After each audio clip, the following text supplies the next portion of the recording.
मसीह के ज़िंदा और जलाली नाम में सबको सलाम। खुदा का शुक्र करते हैं, खुदा बाप की हामद करते हैं। खुदा का शुक्र करो क्योंकि वो भला है और उसकी शफ़क़त अबदी है। कौन खुदा की कुदरत के कामों को बयान कर सकता है या उसकी पूरी सताइश करता है। मुबारक है वो आदमी जो खुदा पर तवक्कुल करता है और उसका हर वक्त शुक्र करता है, उसकी सदाकत के कामों का बयान करता है, उसकी कुदरत को बयान करते हैं क्योंकि वही खुदावंदों का खुदा है और वो हमारा बाप है। आज का ज़िंदा कलाम जो ज़बूर 126 और उसकी 5 आयत में है कि जो आंसुओं के साथ बोते हैं वो खुशी के साथ काटेंगे। Praise the Lord. आंसुओं के साथ बोना क्या होता है? वो लोग जो लोगों का रोना और आंसू बहाना उनकी मुसीबतों की शिद्दत को ज़ाहिर करता है, लेकिन जो खुशी और शादमानी की फसल के लिए दुआ मांगते और तवक्कुल रखते हैं, दुखों और मुसीबतों में भी ऐसा एतमाद ज़ाहिर करता है कि खुदा के लोग हमेशा उम्मीद के साथ इंतज़ार करते हैं। Praise the Lord. हमारा खुदावंद जब हम दुखों में तकलीफ़ों में होते हैं तो हम हमेशा परेशान होते हैं, रोते हैं, क्योंकि रोना आ जाता है। अपने के बिछड़ने की वजह से रो लेते हैं और अपनों की तकलीफ़ों की वजह से रो लेते हैं। तो इसी तरह अगर हम यिर्मयाह देखें, उसका 31 चैप्टर उसकी 9 में लिखा है, वो रोते और मनाजात करते हुए आएंगे, मैं उनकी रहबरी करूँगा, मैं उनको पानी की नदियों की तरह राह दिखाऊँगा, राह रास्त पर चलाऊँगा जिसमें वो ठोकर ना खाएंगे, क्योंकि मैं इस्राएल का बाप हूँ। और इसी तरह अगर हम देखें मुकाशवा में भी लिखा है कि जो मुकाशवा का 7वां बाप उसकी 17 में लिखा है कि और खुदा उनके आँखों के सब आंसू पोंछेगा। Praise the Lord. हमें सिर्फ खुदा की हज़ूरी में आना है और उससे मांगना है। जिस तरह हम देखें कि दूसरा सलातीन उसका 20वां बाप उसकी हम 5 में से जब हिजकिय्याह बादशाह बीमार पड़ जाता है, वो मरने के करीब हो जाता है, तो साया नबी अमूस के बेटे ने उसके पास आकर उससे कहा, खुदावंद यूँ फरमाता है कि तू अपने घर का इंतज़ाम कर ले क्योंकि तू मर जाएगा और अब बचेगा नहीं। तब उसने अपना मुंह दीवार की तरफ करके खुदावंद से ये दुआ की, कह खुदावंद मैं तेरी मिन्नत करता हूँ, याद फरमा कि मैं तेरे हजूर सच्चाई और पूरे दिल से चलता रहा हूँ और जो तेरी नज़र में भला है वही मैंने किया है। इसकी जार जार रोया और ऐसा हुआ कि असाया निकल कर शहर के बीच के हिस्से तक पहुंचा ही था तो खुदा का कलाम उस पर नाजिर हुआ कि लौट और मेरी कौम के पेशवा हिजकिय्याह से कह कि खुदावंद तेरा खुदा दाऊद का खुदा यूं फरमाता है कि मैंने तेरी दुआ सुनी और मैंने तेरे आंसू देखे।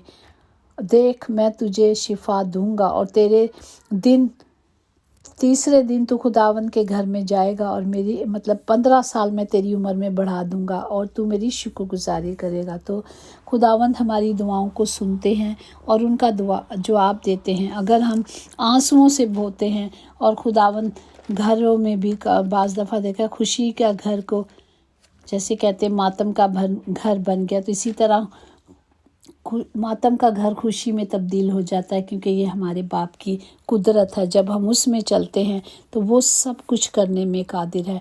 हमें सिर्फ खुदा के पाक कदमों पे चलना है, उसके कलाम को ले लेना। जब उसका ज़िंदा कलाम हमारी ज़िंदगी में होगा, चाहे दुख भी आएंगे, चाहे मुश्किलें भी आएंगी, तो वो हमारे क्या करेगा, वो हमें संभालेगा। वही अकेला हमारी चट्टान और हमारी निजात है, वही हमारा ऊंचा बर और हमें जुम्बिश नहीं होगी। वो कहता है मेरे लोग कभी मुश्किल में नहीं होंगे, मैं ही उन्हें संभालूंगा और छुड़ा लूँगा। चाहे दुख कितने भी हों, चाहे तकलीफ़ें कितनी भी हों, वो हमें जब हम मुश्किल में होंगे तो वो हमें छुड़ाएगा। हमें सिर्फ उससे लेना है, उससे मांगना है। जब हम अपने खुदा से मांग लेते हैं तो वो हमारी मदद करता है और हमें छुड़ाता और बचाता है। Praise the Lord. हमें सिर्फ कलाम ले लेना है और कलाम जो सच्चा और बरहक है। हम रोज़ एक बात सीखते हैं कि सिर्फ कलाम लेना है और ये कलाम जब हम सब की ज़िंदगी में आएगा और खौफ करेंगे। खुदा का कलाम जो है ना वो पाक है और खुदा का खौफ भी पाक है जो अब तक कायम रहता है। खुदा के हुक्म बरहक है और बिल्कुल दुरुस्त है, बल्कि वो सोने से और कुंदस से भी ज़्यादा है। اور شہد کے ٹپکوں سے بھی زیادہ شیریں ہیں۔ بس ہمیں کلام کو لینا ہے، اور کلام میں جو وعدے لیے ہیں خدا نے کیے کہ میں کروں گا، تو وہ ان وعدوں پہ کھڑے ہونا ہے۔ تب خداوند ہمارے خدا جو ہمارے ہاتھوں کی پاکیزگی کے مطابق ہمیں بدلا دے گا، تب ہمارا خدا ہمیں اپنی راہوں پہ لے چلے گا۔ تو آج ہم حاصل کلام یہی ہے، چاہے ہم کتنے بھی دکھ ہوں، خداوند کلام مقدس میں لکھا ہے کہ خداوند ہمارے برداشت سے زیادہ کبھی دکھ نہیں دیتا، وہی دیتا ہے جو ہم برداشت کر سکیں۔ تو خداوند جو جتنے بھی دکھی ہیں، پریشان ہیں، تکلیفوں میں ہیں، اور انہیں پتہ ہی نہیں کہ ہم خدا کی حضوری میں آ جائیں، تو وہ ہمارے دکھوں کو کاٹ دیتا ہے، وہ ہمیں تسلی اطمینان دیتا ہے، کیونکہ وہی تسلی کا سرچشمہ ہے، وہی تسلی کا منبع ہے، اسی میں تسلی ہے۔ ہمیں صرف اس کی حضوری میں آنا ہے۔ وہ کہتا ہے میں تجھے کبھی چھوڑوں گا ہی نہیں، میں تو تجھے ہمیشہ اپنے ساتھ رکھوں گا، میں تیرے ساتھ چلوں گا، میں تیری راہوں کو صاف کروں گا، تیرے پاؤں کو بھی پتھر نہیں لگے ٹھیس لگے گی۔ اتنا محبت کرتا ہے ہمارا باپ، ہم اسی کے بدولت سب کچھ کر سکتے ہیں اور کرتے ہیں، کیونکہ وہ ہمارا زور ہے۔ وہ ہمیں اپنی قدرت قوت سے بھر دیتا ہے، ہمیں صرف اس کی شفقت میں آ جانا ہے، اس کی محبت میں آ جانا ہے، تاکہ ہم سب اس کے کلام کو لے کر اپنے آپ کی حفاظت کریں۔ یہ ہتھیار ہیں، کلام جو زندہ ہے، اور یہ ہمارا ہتھیار ہے۔ اسے استعمال کرنے کے لیے ہمیں صرف اسے پڑھنا ہے اور اپنی زندگیوں میں اپلائی کرنا ہے۔ خداوند ہم سب کو برکت دے، تاکہ ہمارے سب دشمن خداوند جی حیران ہو جائیں، وہ گر جائیں اور پریشان ہو جائیں اور بھسم ہو جائیں۔ ہمارا دشمن جو دیکھتا ہے کہ ہم کلام میں چلتے ہیں تو وہ برداشت نہیں کر سکتا۔ خداوند ہمارا زور، ہماری قوت ہے، وہی ہمیں چھڑاتا اور بچاتا ہے۔ خداوند سب کو برکت دے، تمام گھروں کے خطے بھرے رہیں قدوس باپ جی، کبھی کسی چیز کی کمی نہ ہو۔ آج جتنے بھی خداوند جی آپ کی حضوری میں ہیں، آپ کے قدموں میں ہیں پیارے باپ، جو آپ سے مانگتے ہیں، کہ خداوند ہمارا شافی ہے، وہی شفا دیتا ہے، اس میں سے شفا آتی ہے، اس سے شفا ہے، اس کے نام میں قدرت ہے۔ جب یسوع نام آ جاتا ہے، ہماری زندگیاں، ہمارے حالات، سب کچھ بدل جاتا ہے۔ ہم سیم نہیں رہتے، ہم سیم لوٹیں گے نہیں، کیونکہ یسوع ناصری یہاں پہ موجود ہے۔ وہ وعدوں کا سچا خدا ہے۔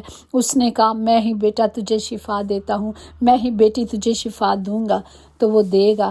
ہمیں صرف اس کے کلام پہ کھڑے ہو جانا ہے، اس کے وعدوں پہ کھڑے ہو جانا ہے، تاکہ اس کا کلام، اس کے وعدے ہم سب کی زندگی میں پورے ہوں۔ اسی نے کہا ہے کہ میں تمہیں کبھی چھوڑوں گا نہیں، میں کبھی دستبردار نہیں ہوں گا، میں ہمیشہ تمہارے ساتھ رہوں گا۔ تو اس نے کہا ہے تو وہ کرے گا، صرف ہمیں یقین کرنا ہے، تاکہ میرے باپ کا جلال ہم سب کی زندگیوں میں سے ظاہر ہو، کیونکہ وہ جلال کا بادشاہ ہے، وہ خداوندوں کا خدا ہے، وہ رب الافواج ہے، وہ ہمیں کبھی چھوڑتا نہیں، کبھی دستبردار نہیں ہوگا۔ اس کے وعدوں پہ کھڑے ہو جائیں تو ہماری زندگیاں بدل جائیں گی، ہم خوشحال ہوں گے، اور وہ ہمارے آنسوؤں کو پوچھے گا، ہمیں خوشی سے اور شادمانی سے بھر دے گا، کیونکہ ہمارا خداوند ہماری دعاؤں کو سنتا ہے، ہماری پکاروں کو سنتا ہے، ہم پر رحم کرتا ہے اور ہمیں جواب دیتا ہے۔ جب ہم نے اس سے مانگا ہے، ہم اس کے طلبگار ہوئے ہیں، تو اس نے ہمیں بخشا ہے۔ ہمیں صرف اس پر یقین کرنا اور توکل کرنا ہے، تاکہ ہم سب بچائے جائیں اور چھڑائے جائیں یسوع کے نام سے۔ خداوند ہمارا چپان ہے، ہمیں کمی نہ ہوگی۔ وہ ہمیں ہری ہری چراگاہ پہ لے جاتا ہے، وہ ہمیں راحت کے چشموں کے پاس لے چلتا ہے۔ خواہ ہم موت کی وادی سے بھی گزرے، ہم کسی بلا سے نہیں ڈریں گے، کیونکہ تو ہمارے ساتھ ہے۔ تیرے عصا، تیری لاٹھی سے ہمیں تسلی ہے۔ تو ہمارے دشمنوں کے روبرو ہمارے آگے دسترخوان بچھاتا ہے۔ تو نے ہمارے سر پر تیل ملا اور ہمارا پیالہ لبریز ہے۔ یقیناً بھلائی اور رحمت عمر بھر ہم سب کے ساتھ ساتھ رہے گی، اور ہم ہمیشہ اپنے خداوند خدا کے گھر میں سکونت کریں گے۔ آمین آمین۔ God bless you all.